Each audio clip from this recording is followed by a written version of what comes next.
అందరికీ నమస్కారం అండి. Welcome to our channel. Andhra Pradesh రాష్ట్ర ప్రభుత్వ ఉద్యోగులకు భారీ శుభవార్తను ప్రకటించిన ఏపీ సర్కార్. హెచ్ఆర్ఏ పెంపు 12వ పీఆర్సీ అమల్లోకి వచ్చే వరకు మాత్రమే ఈ హెచ్ఆర్ఏ పెంపు అయితే ఉంటుందని చెప్పి స్పష్టం చేయడం జరిగింది.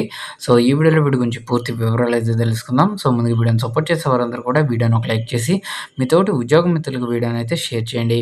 ఛానల్‌ని ఫస్ట్ టైం కనుక విజిట్ చేసినట్లయితే తప్పనిసరిగా సబ్స్క్రైబ్ చేసుకొని పక్కనే ఉండే బెల్ సింబల్‌ని యాక్టివేట్ చేసుకోండి. ఏపీ ప్రభుత్వం సూపర్ గుడ్ న్యూస్ అండి. సచివాలయ ఉద్యోగులకు మాత్రమే. ఆంధ్రప్రదేశ్ రాష్ట్రంలో సచివాలయం మరియు హెచ్ఓడి కార్యాలయాల్లో విధులు నిర్వర్తించే ప్రభుత్వ ఉద్యోగులకు ప్రభుత్వం భారీ శుభవార్త అందించింది. ఉద్యోగులకు ఎంతో ప్రయోజనకరమైన హెచ్ఆర్ఏ ఇంటి అద్దె భత్యం వెసులుబాటును మరోసారి పొడిగిస్తూ కీలక ఉత్తర్వులు తీసుకుంది. దీని ద్వారా ఉద్యోగులు నెలవారీ ఆర్థిక వెసులుబాటును పొందడానికి చక్కటి అవకాశం లభించింది. ఈ నిర్ణయం ఉద్యోగ వర్గాల్లో హర్షం నింపింది.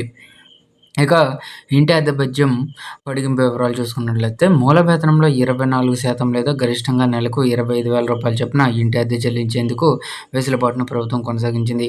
ఈ సౌకర్యం తదుపరి ఉత్తర్వులు వచ్చే వరకు వర్తిస్తుందని స్పష్టం చేసింది. వచ్చే ఏడాది జూన్ నెలాఖరు వరకు లేదా 12వ పీఆర్సీ అమల్లోకి వచ్చే వరకు ఈ నిబంధన అయితే అమల్లో ఉంటుందని పేర్కొంది. ఈ వెసులుబాటు ద్వారా ఉద్యోగులకు ప్రతి నెల ఆర్థిక భారం అయితే తగ్గుతుంది. ఇక రాష్ట్ర ప్రభుత్వ తాజా నిర్ణయం వల్ల రాజధాని ప్రాంతంలో అలాగే వివిధ ప్రధాన కార్యాలయాల్లో పనిచేస్తున్న ఉద్యోగులకు అద్దె వచ్చే రూపంలో నిరంతర ప్రయోజనం కలుగుతుంది. పీఆర్సీ అమలు లేదా నిర్ణీత గడువు ముగిసే వరకు ఈ లబ్ధి నిరంతరం కొనసాగుతుంది.